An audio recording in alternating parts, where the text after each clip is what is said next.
"We shouldn't go." Jesse Waller had said that before the three of them set off that morning. "Them's the butcher's woods."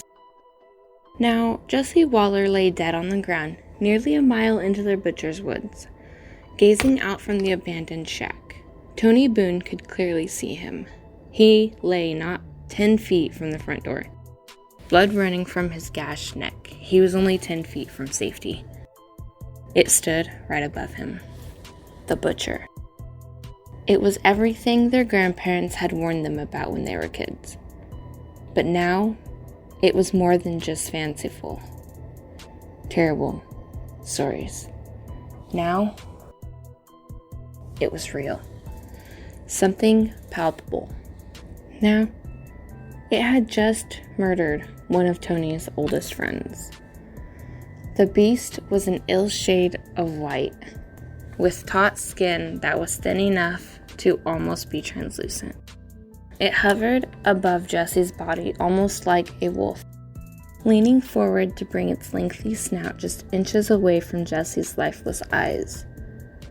The butcher had no eyes, and no eyes could be seen at all on its face. The only orifice visible was a small, human-like mouth at the end of its horse-like snout. That mouth opened, and a black tongue emerged from behind its very human teeth. It licked the blood from Jesse's throat with a wide smile.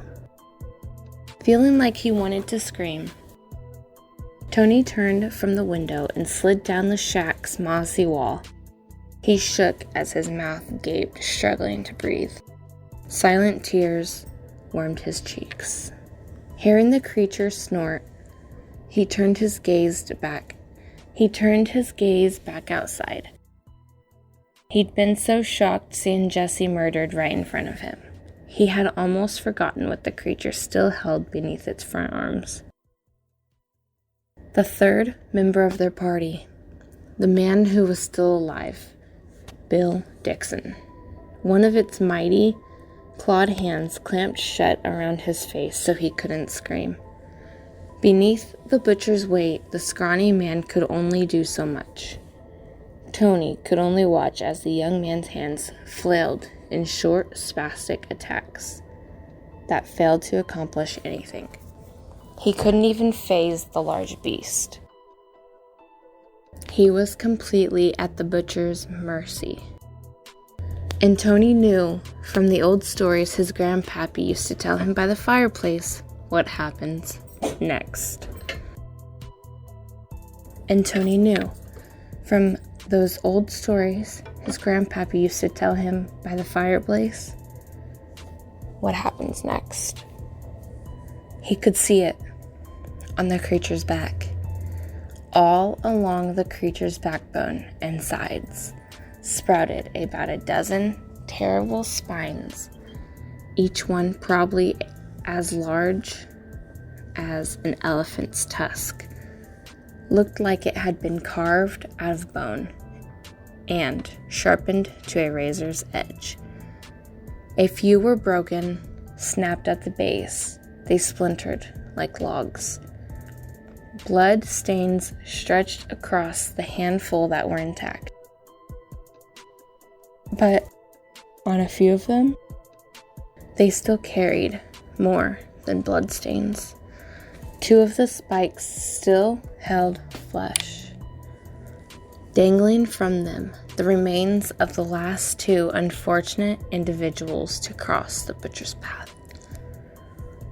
There's a reason it's called the Butcher, Tony mouthed in fear.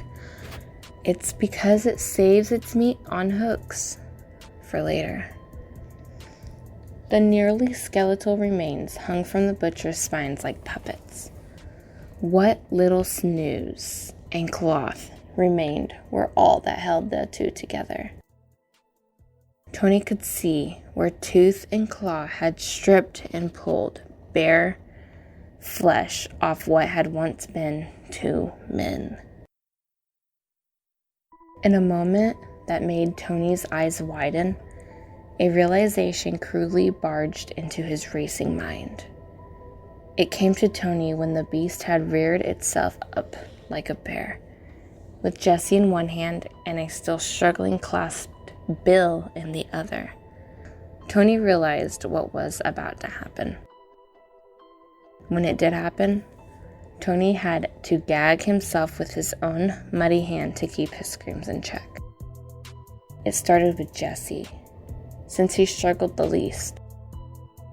Holding him in its right hand, the creature contorted its joints to bring Jesse to rest on a spine that protruded right behind the beast's near visible ribs on the side closest to the shack. Tony winced as the spine entered Jesse's corpse with a sickening crunch.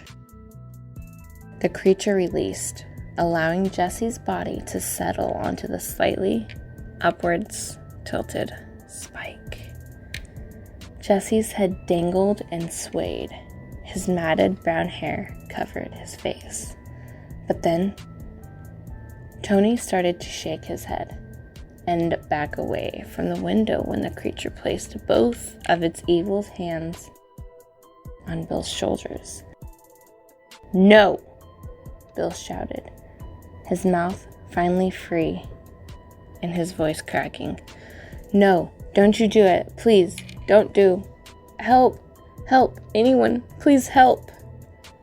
Tony saw as the creature, holding Bill just in front of its wicked chest, turned Bill around so that he was facing the forest.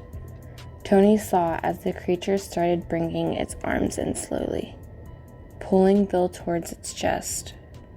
Tony saw the one jagged, edged spine that protruded right from the creature's sternum. It was cruel how slowly it happened, and Tony knew the butcher intended it to be so. As Bill screamed, Tony couldn't help but watch as the creature drove the spine through his best friend's torso. The screams, the wails, were unimaginable. Tony could taste blood in his mouth as his aching teeth sunk into his own numb flesh. He wanted to do something, anything, but what? There had been 3 of them once. Now it was just him. And the butcher knew that too. Tony had no time to mourn, to weep, for the creature allotted no time for grieving. It had 2 of the 3 transgressors, and now it needed the 3rd. Tony ducked for the darkest corner in the shed as the butcher scuttled close. It leaned in, craning its long neck towards the window. It searched for him, using only God knew what unseen senses. Tony curled up in the protective cover of shadows, scarcely breathing, waiting for it to leave. All the while, Bill showed no sign of dying, for his screams, curses, and shouts still carried strong on the wind. "Help! Oh God, please! Oh, it hurts! It's killing me! Please!" As a trembling Tony waited, he listened as Bill's pleads started to change. "Tony!" he screamed, pleadingly. "Tony, if you can hear me, run. You gotta run. Tony! Don't let it find you. You gotta run. Run!" Tony didn't want to. The last thing he wanted was to leave them. Jesse deserved better. He deserved to be buried at home, where his family could see him. And to leave Bill like that, to leave him alive in that thing's clutches, Tony would almost rather die. But if he could make it, get back home, he would rally more hunters than those woods had ever known. He could make the butchers rue the day, he thought. He could make it rue everything. He could avenge his friends. Or you could survive, whispered a darker voice inside his head. And Stay away. The butcher circled the shack many times, searching for something, anything. Tony could feel its frustration growing as it growled beyond the doors, as it swiped its claws at the shack's wooden frame. It knew he was close, but it didn't know where. Eventually, and to Tony's initial disbelief, the butcher retreated. Tony could tell as its heavy footsteps fell away and Bill's tormented cries faded into the distance. When everything had grown silent except for the bird calls and the rustling of the leaves in the wind. And it had been that way for a good, long while. Tony made his move. Cautiously, he pushed open the shack's front door, and he peered into the woods.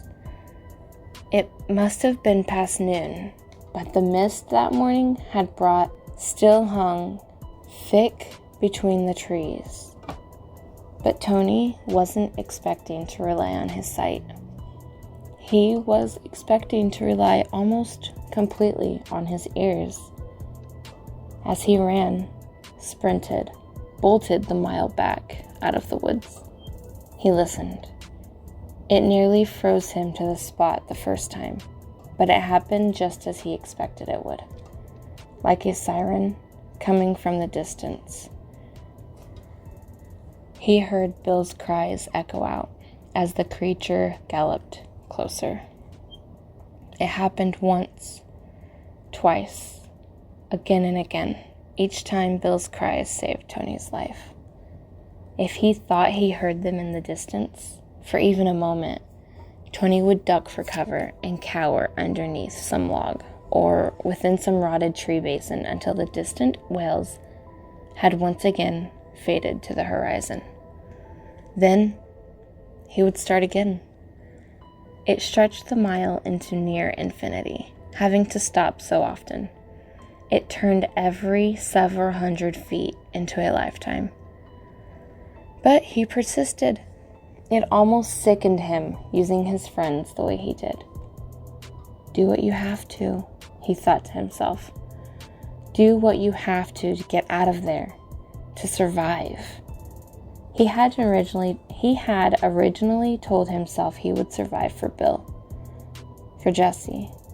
Yet, the closer Tony got to the forest's edge, the less and less he wanted to ever return. Each time Bill's screams faded, it became easier and easier to forget, to find the drive to survive. It ate him up inside, but Tony never intended to come back. "I'm sorry," he whispered at the edge of the forest. "I'm sorry," he whispered as the edge of the forest approached. "It was my fault we even came here." The trees were about to break. He hadn't heard the beast, hadn't heard Bill in what felt like hours. "I'll never make this mistake again." He tripped right before he made it to the opening. Crawling forward, he tries to keep the momentum moving as he rolled onto his back and kicked at the leaves with his feet. Logic told him it was a branch, a stump, a root of that mighty oak he'd just passed. He could have tripped on anything. Instinctually, however, he knew what had happened before he hit the ground. He looked to that broad oak, and to its shadow. That's where it stood, on its hind legs, heaving mighty, warm breaths. Crouched ever so slightly forward, it held its hands on Bill's wriggling form. One was cupped over his mouth, the other around his still squirming throat. It had silenced him. It had waited, craning its neck down, right beside Bill's cherry red face, its head almost inquisitively. Its lips audibly split. Its smile was indescribable, with simply any other word but wicked.